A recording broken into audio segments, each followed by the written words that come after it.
کہ وہ اپنا کام کس طرح ادا کرے. بالکل صحیح. کیونکہ اب جو آپ کی فرٹیلائزر ہے وہ امپورٹنٹ آپ کے پاس وہ ہے. جب تک وہ آپ نہیں ڈالیں گے اور اس وقت تک آپ کی جو فرٹیلیٹی جو ہے, جو آپ کی جو پیداوار ہے وہ اچھی نہیں ہوتی. تو اس کی پرائز کو کنٹرول میں رکھنا اور اس کو منیمم رکھنا تاکہ فارمر اس سے ہر ایک ایکسیس میں ہو جائے اور وہ اس کو استعمال کر سکے جتنی کہ اس کی ریکوائرمنٹ ہے. تو اس پرائسز کو کم کرنے کے لیے, لیکن جو باقی بھی چیزیں ہیں, مشینری ہو گئی ہمارے پاس, اب پانی کا ہم دیکھیں کتنا بڑا ایشو کریٹ ہوتا ہے, بہت زیادہ. ہمارے ڈیمز خشک ہیں, ہمارے دریا خشک ہو رہے ہیں, اور اس وجہ سے ہمیں جو واٹر ہے وہ ہماری ایک لمیٹنگ فیکٹر بنتا جا رہا ہے. ٹھیک ہے نا. اب اس کی ڈیولپمنٹ کے لیے اس کی ہمیں ہائی ایفیشنسی اریگیشن سسٹم کی طرف آنا پڑے گا. اگرچہ ہمیں ڈیمز کی بھی ضرورت ہے, ہمیں نئے ڈیمز بنانے کی بھی ضرورت ہے, پانی کے ریسورسز کو ایکسپلور کرنے کی, لیکن اس کے ساتھ ساتھ ہمیں ہائی اریگیشن ایفیشنسی سسٹم کی طرف ہم لے کر آئیں گے تاکہ ہم پر ڈراپ اپنی پروڈکٹیویٹی کو ہم بڑھا سکیں. تو اس میں ہمارے پاس اسپرنکلر اریگیشن سسٹم ہے, ڈرپ اریگیشن سسٹم ہے. اس پر اگرچہ گورنمنٹ پہلے بھی سبسڈی دیتی رہی ہے, لیکن میرا خیال ہے اس کی اشاعت اور اس کو مزید ترقی دینے کے لیے اس کو فردر اس پر سبسڈی دینے کی ضرورت ہے تاکہ فارمر جو ہے, خاص طور پر جو چھوٹا فارمر ہے ہمارا, اس کی ایکسیس میں آ سکے. اور وہ اس کو, کیونکہ میجارٹی آف آپ دیکھیں کہ فارم سٹرکچر ہمارا ہے اس میں تقریباً جو 90+ ہے وہ اسمال فارمرز ہی ہیں. باقی ہمارے بہت جو لارج فارمر ہے وہ اس کا پرسنٹیج بہت کم ہے. بالکل ایسے. تو اس لیے ان کو جب تک ان کی کنڈیشن کو, ان کی لائیولیہڈ کو, ان کی مسائل کو نہیں نہ سمجھیں گے, چیزیں ہم اس طریقے سے پیداوار میں اضافہ نہیں کر سکتے. جی جی بالکل. اچھا سر, جس طرح انڈسٹریز کے حوالے سے جاننا چاہوں گی کہ انڈسٹریز کو ابھی کتنا اس میں بہتری لائی جا سکتی ہے. اس میں معیشت کے حوالے سے بھی جاننا چاہوں گی کہ انڈسٹریز کس طرح اپنا رول پلے کر سکتی ہیں. جو انڈسٹری ہے نا, صنعت ہے, یہ ڈائریکٹ جو ہے آپ کی جو ملک کی معیشت ہے اس کی گروتھ میں اس کا ڈائریکٹ افیکٹ ہوتا ہے. یعنی کہ جتنی زیادہ فیکٹریاں لگیں گی, جتنی زیادہ صنعتیں لگیں گی, اتنا زیادہ ملک کی پیداوار میں اضافہ ہوگا, جی ڈی پی بڑھے گی, روزگار ملے گا, ٹیکنالوجی ٹرانسفر ہوگی اور ہماری ایکسپورٹس بڑھیں گی, یعنی ہمارے ذرائع آمدنی بڑھیں گے.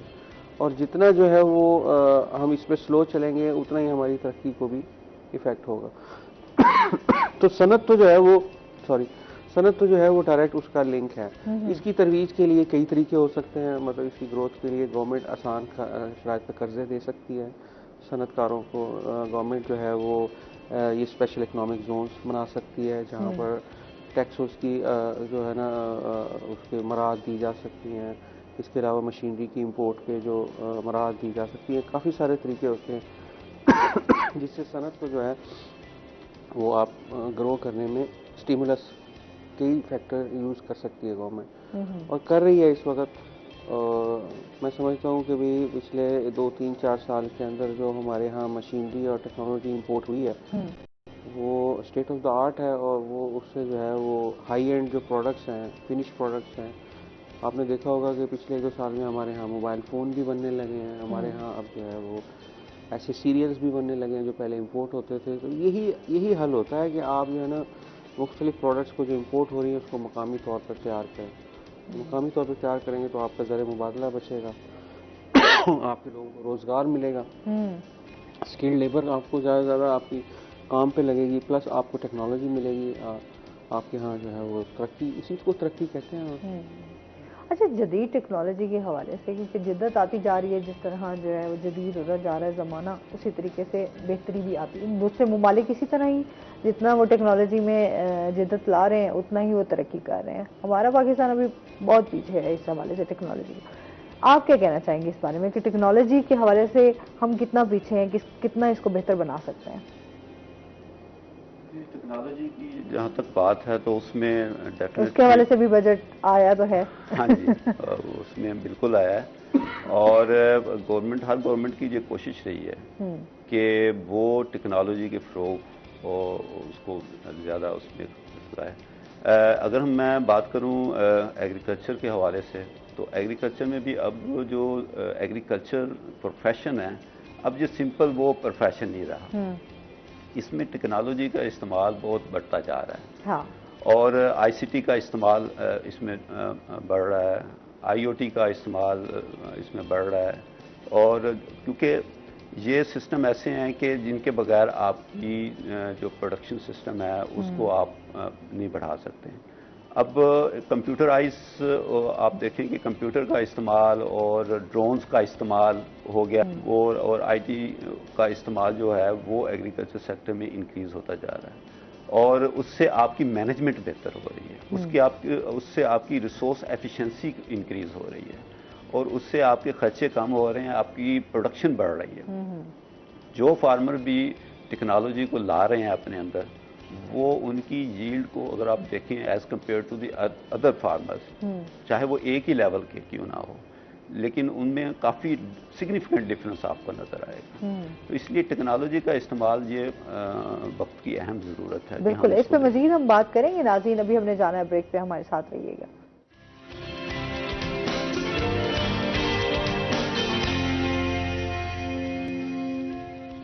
ویلکم بیک ناظرین, روہی ایئرٹیل میں آپ کو خوش آمدید کہتے ہیں. اچھا, جس طرح پینشن کے حوالے سے بھی بات کریں گے کہ اس دفعہ پینشن میں جو ہے وہ بہت کمی کی گئی ہے, کیا کہنا چاہیں گے اس بارے میں آپ؟ گورنمنٹ کے اس کی تو سیلریز کی طرف انہوں نے بڑھایا ہے, لیکن پینشن میں جو ہے وہ کمی کی ہے. جی, پینشن کے حوالے سے بات یہ ہے کہ سرکاری ملازم اپنی عمر کا ایک بڑا حصہ جو ہے وہ سرکار کی خدمت میں گزارتا ہے, اور 60 سال کے بعد اینڈ میں تو وہ ایکسپیکٹ کر رہا ہوتا ہے کہ ظاہر سی بات ہے کہ زندگی آپ نے ایک ٹائم دیا تو اس کے بعد جو ہے آپ کا ایک پینشن ایک ایسا ذریعہ ہوتا ہے کہ چلیں وہ اپنا سسٹم چلا سکتے ہیں. سرکاری ملازمت میں یہ ایک بڑا انسینٹو ہوتا ہے کہ اس کے بعد اس کو یہ فکر نہیں ہوتی کہ میں کیا کروں, کیا کاروبار کروں, کہاں سے کروں گا. تو اس کو ایک سیٹسفیکشن ہوتی ہے کہ مجھے اب سرکار کی طرف سے پینشن ملتی رہے گی تو میرا اپنا گزارا چلتا رہے گا. لیکن میں سمجھتا ہوں کہ وہ ایک ایسا حصہ ہوتا ہے جس میں انسان کو بہت ساری مسائل کا بھی ہوتا ہے. کچھ بعض دفعہ تو کچھ بچے اسٹیج پر ہوتے ہیں, ان کی ایجوکیشن بھی چل رہی ہوتی ہے, کچھ شادیاں بچوں کی کرنی ہوتی ہیں, سم ٹائم پھر وہ بیماریاں جب بندہ عمر کے اس حصے میں پہنچتا ہے تو وہ کافی اس کی طرف متوجہ ہو جاتی ہیں, کمزور کو دیکھ کر ویسے ہی. تو اس وجہ سے بھی اس کو اس وقت ضرورت ہوتی ہے کہ اس کی جو ان کو انکم ملے, پینشن ملے, وہ اس حد تک ہو کہ وہ اس کی ضروریات کو پوری کر سکے. تو گورنمنٹ کوشش تو کرتی ہے کہ ہر سال جب سیلریز ریوائز ہوتی ہیں, بڑھتی ہیں, تو اس میں پینشنرز کو بھی خاص خیال رکھا جاتا ہے. اس دفعہ لیکن یہ ہے کہ جو سرکاری ملازمین ہیں ان کو 15% گورنمنٹ نے دی ہے انکریز, اور پینشنر کو 5% دیا ہے.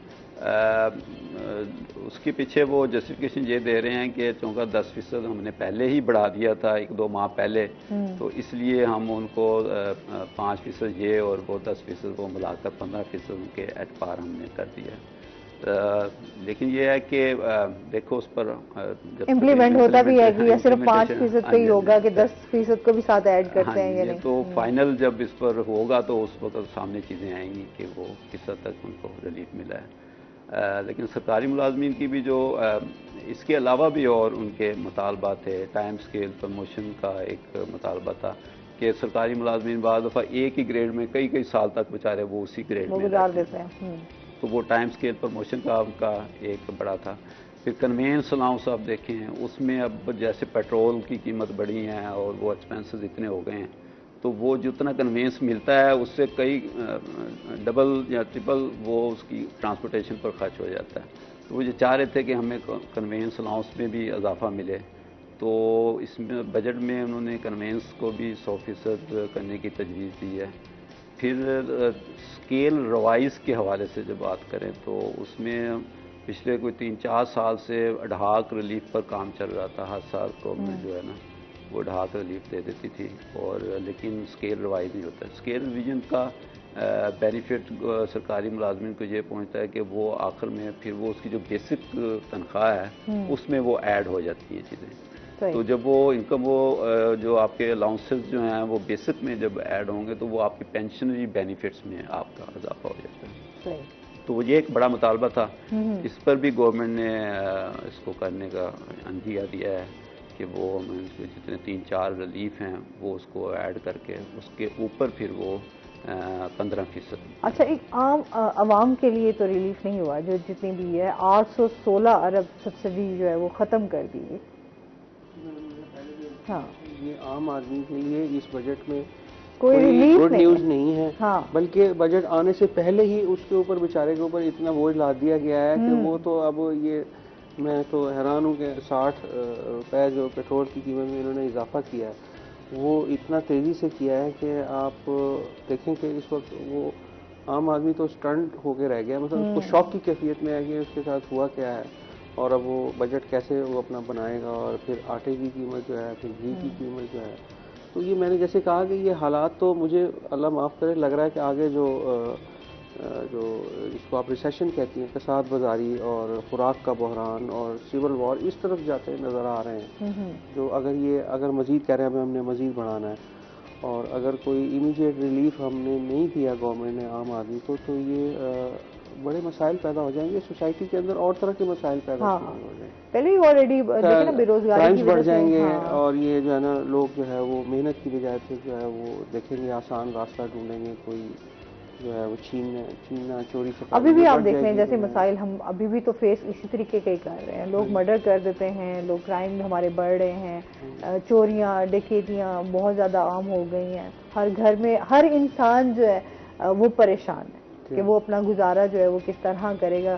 ایک عام جو بندہ ہے ایک پرائیویٹ ادارے میں بھی اگر وہ کام کر رہا ہے اس کو بھی اس حوالے سے کوئی ریلیف نہیں دیا گیا کہ وہ کس طرح اپنا سسٹم جو ہے وہ اپنا بجٹ جو ہے وہ کیسے ایڈجسٹ کرے گا. اس میں پہلے جیسے تھا کہ گھر میں ایک فرد کما رہا تھا اور باقی اس کی انکم پہ ڈیپینڈنٹ ہوتے تھے. اب تو مجھے لگتا ہے کہ ہر فرد کو کمانا پڑے گا. جی بالکل. Everyone who is beyond 18 years اس کو کام پہ جانا پڑے گا. خواتین کو بھی کام کرنا پڑے گا اور گھر کے جتنے افراد ہیں سب کو کام کرنا پڑے گا تبھی گھر چلے گا، ورنہ تو گھر ایک آدمی کی کمائی سے گھر ایک آدمی کے اوپر کتنا اتنا برڈن وہ برداشت ہی نہیں کر سکتا کہ ایک آدمی گھر کا خرچہ، بچوں کی فیسیں، اپنے ماں باپ کا بھی خیال رکھے. پھر ظاہر سی بات ہے کہ بہت سارے مسائل ہیں. اب دیکھیں نا پہلے یہ ہوتا تھا کہ اگر آپ ایجوکیشن لیول ہمارے لٹریسی ریٹ دیکھیں جی اس کی کمی کی وجہ یہی ہے کہ جو بیچارہ عام آدمی ہے، جو چھوٹا مزدور ہے، وہ اپنے بچوں کو ایجوکیشن کی طرف نہیں لے کے جاتا کیونکہ وہ کتنا خرچہ ان کا برداشت کر سکتا ہے. بالکل ایسے. اس لیے وہ جتنا ہی جب تھوڑی سی وہ ہوش اس کو آتی ہے تو وہ اس کو کام پہ لگا دیتے ہیں. تو وہ جو بھی لیبر کا کام ہوتا ہے، جو بھی ٹیکنیکل اگر کوئی کام ہے تو وہ اس میں لگ جاتا ہے، وہ اس کا ارننگ ہینڈ بن جاتا ہے. بالکل ایسے. تو اس وجہ سے وہ یہی بات کرتے ہیں نا کہ پھر تعلیم میں کیا رکھا ہے. ہاں جی. پھر ہنر سیکھیں نا، ہم نے تو کمانا ہے، ہم نے تو اپنے گھروں کا پیٹ پالنا ہے. ہاں جی. تو پھر ہم تعلیم دلوائیں یا ہم اپنے گھر کے اخراجات جو ہیں وہ پورے کریں. ہمارے ہاں یہ سسٹم ہے پاکستان میں، ہمارے علاج مہنگے ہیں، ہمارا ایجوکیشن سسٹم مہنگا ہے اور ہمارے جو وسائل ہیں وہ بھی بہت زیادہ مہنگے. مطلب ہم لوگوں کے کہیں پہ بھی ریلیف نہیں مل رہا. ہم لوگوں کو افراتفری کا ایک جو ہے نا وہ سما پیدا ہو گیا. جو اکثر ممالک ہیں وہاں پہ تعلیم اور صحت جو ہے یہ عمومی طور پہ حکومت کے کنٹرول میں ہوتا ہے اور حکومت جو ہے وہ میک شور کرتی ہے کہ ہر شہری کو تعلیم اور صحت جو ہے وہ ارزاں قیمت پہ اس کو اویلیبل ہو اور اچھی کوالٹی کی اویلیبل ہو. ہمارے ہاں تو آپ دیکھیں کہ بھئی اس وقت تعلیم کا جو سرکاری شعبے میں جو حال ہے یا صحت کا جو سرکاری شعبے میں حال ہے، وہ عام آدمی تو آپ اسے کہیں کہ آپ سرکاری اسپتال میں چلے جاؤ تو وہ تو کہے گا بھی یہ تو مجھے جو ہے نا ایکسپائر کرنے کے چکر میں ہے. اچھا موسٹلی واقعی سر یہ حقیقت ہے کہ ایک بندہ جب آپ اسے کہنا ایک تو ظاہر سی بات ہے آپ کے چیزیں نہیں ہیں، وہ جانا بھی ایک مجبوری ہے، ایک عام بندہ اور اس کے علاوہ اس کے پاس حل نہیں ہے نا. تو جو ہمارے سرکاری ہاسپٹلز ہیں، اگر پرائیویٹ اداروں میں جاتے ہیں تو وہاں آپ کے علاج افورڈ نہیں کر سکتے. ایک انسان تو وہاں پہ افورڈ ہی نہیں کر سکتا. جو جائے گا تو وہ وہی جا کے علاج کرا سکتا ہے جو افورڈ کرتا ہو. باقی بیچارے تو میں سمجھتی ہوں جیسے ہم اپنے اسپتالوں میں جاتے ہیں تو وہاں حالات آپ کے کمیاں ہوتی ہیں، بیڈ نہیں مل رہے ہوتے، آپ کے ایک ایک بیڈ پہ 2 2 3 3 مریض پڑے ہوئے ہوتے ہیں اور بڑی مشکل حالات. اللہ معافی دے. آنے والے ٹائم جو ہے وہ آپ کے لیے کیسا ہوگا یہ سوچ سوچ کر بندہ اسی ٹینشن میں مجھے لگتا ہے بہت جلدی جو ہم نا اپنے بیماریاں، ڈپریشن، انزائٹی، اس طرح کی جو چیزیں ہیں وہ ہم خود ہی ہماری سوسائٹی میں بڑھ رہی ہیں. اچھا لوگ پھر خودکشی کی طرف زیادہ جا رہے ہیں. جی ڈپریشن کا مرض عام ہوتا جا رہا ہے. اور آپ اگر کبھی بازار میں جا کے کسی میڈیکل اسٹور سے پوچھیں کہ آپ کو سب سے زیادہ ادویات کون سی بک رہی ہیں تو وہ یہی بتائیں گے کہ ڈپریشن اور انزائٹی کی ادویات سب سے زیادہ دکھتی ہیں. آپ کیا سمجھتے ہیں ہم اپنے ملک کی معیشت کو کس طرح بہتر کر سکتے ہیں؟ کس طرح اس کو لا سکتے ہیں کہ ہم لوگ جو ہے تمام جتنے بھی عام عوام ہیں ہماری اس کو ریلیف مل دیکھیں، سکے؟ 70 سال سے ہمارے ہاں جو پالیسیاں رکھی گئی ہیں نا، ان کے اندر سب سے بڑا جو بحیثیت کاروباری آدمی کے میں محسوس کرتا ہوں کہ ہمارے ہاں جو پالیسیوں میں ایک تسلسل ہونا چاہیے وہ نہیں رہا. اب کبھی کوئی آتا رہا، کبھی کوئی آتا رہا، جو بھی آیا اس نے اپنی مرضی کی پالیسی چلائی اور ایڈہاکزم پہ چلائی. ایڈہاکزم سے مراد یہ کہ فار ایگزامپل میرے یہ 2 4 5 سال جو ہیں یہ اچھے گزر جائیں، اس کے بعد جو ہوگا وہ دیکھی جائے گی. فار ایگزامپل میں آپ کو مثال دیتا ہوں، مطلب خاص طور پہ یہ زیادہ بگاڑ تب سے شروع ہوا 80s کے بعد سے، جب سے جو ہے وہ جب عام آدمی کو پتہ لگا کہ کوئی 5 سال کی حکومت ہے، کوئی 2 سال کی ہے، کوئی 3 سال کی چل رہی ہے، کوئی ایک مہینے کی چل رہی ہے. مگر کاروباری آدمی کو، انویسٹر کو، کسی بھی بندے کو یہ پتہ ہی نہیں کہ بھئی سال بعد کیا ہوگا، تو وہ انویسٹمنٹ کیسے کرے گا؟ وہ کیسے ایک لانگ ٹرم جو ہے نا کوئی لگائے گا، کوئی سیٹ اپ لگائے گا، کچھ کرے گا. اسی طرح گورنمنٹ بھی جو جس کو پتہ ہی نہیں کہ ہم نے سال 2 سال بعد رہنا ہے نہیں رہنا، وہ بھی ایسی پالیسیاں لاتے ہیں جو بالکل ایڈہاکزم پہ بیس کرتی ہیں. اور معیشت ہمیشہ تسلسل چاہتی ہے. معیشت کا ایک ہی بنیادی تقاضا ہوتا ہے کہ آپ پالیسیاں جو بھی بنائیں اس کے اندر تسلسل رکھیں. تسلسل سے مراد یہ کہ کوئی بھی کاروباری آدمی ہے، کوئی بھی ادارہ، کوئی بھی پروجیکٹ لانا چاہتا ہے، اس کو پتا ہو کہ 5 سال تک یا 10 سال تک یا جب تک میرا یہ پروجیکٹ تیار ہوگا اور ییلڈ دے گا، اس وقت تک کوئی ایسا قانون تبدیل نہیں ہو جائے گا، کوئی ایسی گورنمنٹ تبدیل نہیں ہو جائے گی، کوئی ایسے حالات تبدیل نہیں ہو جائیں گے کہ ایسا نہ ہو کہ میری یہ ساری محنت ضائع چلی جائے. جب تک وہ نہیں دیں گے آپ، وہ غیر یقینی کی صورتحال معیشت کے لیے زہر قاتل ہے. یہ بات کہنے کو تو سادہ سے لفظ ہے، لیکن اس کے اندر بڑی گہرائی ہے. جب تک کسی پروجیکٹ کے بارے میں کسی بھی پروجیکٹ لگانے والے کو یہ یقین نہیں ہوگا کہ میں 5-10 سال اس کو لگا کے اس کا کوئی بینیفٹ اٹھاؤں گا، اس وقت تک وہ کبھی بھی نہیں لگائے گا. جب وہ نہیں لگائے گا تو عام آدمی کو روزگار نہیں ملے گا. عام آدمی جو ہے وہ پھر سرکاری نوکری کی طرف دیکھے. سرکار کتنی کی نوکریاں دے دے گی، کتنے شعبوں میں اپنے کتنے لوگوں کو ابھی بہت ہمارے نوجوان ماشاءاللہ بہت ٹیلنٹڈ، ڈگریز ان کے پاس، لیکن نہیں جابس نہیں ہیں. میں حیران ہوتا ہوں کہ انجینئرز پڑھے اتنے اچھے انجینئرز جو ہیں وہ بیچارے 30 40 ہزار 50 ہزار پہ نوکریاں کر رہے ہیں اور کئیوں کو تو مل ہی نہیں رہی. ہاں بالکل ایسے یہ کیا ہے؟ اس بیچارے نے اتنی محنت کی ہے، وہ اس کے ماں باپ نے اتنی محنت کی ہے، اس کو پڑھایا ہے، اس نے 5 سال پڑھائی کی ہے، پھر اس کے بعد وہ جب وہ آیا پریکٹیکل لائف میں تو وہ دیکھ رہا ہے کہ یہ میرے ساتھ کیا ہو رہا ہے. تو پھر کیا معاشرے میں کیا فیلنگس ڈیولپ ہوں گی؟ آپ کیا خیال ہے؟ یہ تو بڑا مشکل حالات سے ہم گزر رہے ہیں. سر آپ کیا کہنا چاہیں گے؟ یہ جو سوری لاسٹ یہ جو میں بات کر رہا ہوں نا اسٹرکچر ریفارمز، یہ جب تک ہم نہیں کریں گے، ہم چارٹر آف اکانومی نہیں کریں گے بیٹھ کے، ساری قوتیں، سارے اسٹیک ہولڈر ایک ٹیبل پہ بیٹھ کے جب تک یہ طے نہیں کریں گے کہ ہم نے بنیادی اصلاحات لانی ہے اور 10 سال تک یا 15 سال تک ہم نے کسی قسم کا کوئی اپسیٹ نہیں کرنا، جو چیز چلانی ہے اس کو پھر تسلسل سے چلانا ہے، اس وقت تک یہ حالات بہتر نہیں ہوں گے. بالکل. سر آپ کیا کہنا چاہیں گے؟ جی بالکل ٹھیک فرمایا. پولیٹیکل اسٹیبلٹی جو ہے یہ one of the most important for the development of the economy, for the sustainable development of the economy. اب جو دیکھیں نا آپ، ہمارے پولیٹیکل جن ملکوں کی بھی ہم اگزامپل دے رہے ہیں، بنگلہ دیش کی ہم اگزامپل دے رہے ہیں، سری لنکا، اپنا یہ سنگاپور ہے. سر معذرت، ابھی ہمیں ٹائم جو ہمارا وہ ختم ہو گیا ہے، اب اس پہ ہم بات نہیں کرتے. بہت شکریہ آپ دونوں کا، بہت اچھا لگا آپ ہمارے شو میں. اور اس کے ساتھ ہی ناظرین آج کا پروگرام یہیں پہ ختم ہوا. اپنا بہت سارا خیال رکھیے گا، دعاؤں میں یاد رکھیے گا. انشاءاللہ زندگی نے ساتھ دیا تو منڈے کو آپ سے پھر ملاقات ہوگی. اللہ حافظ.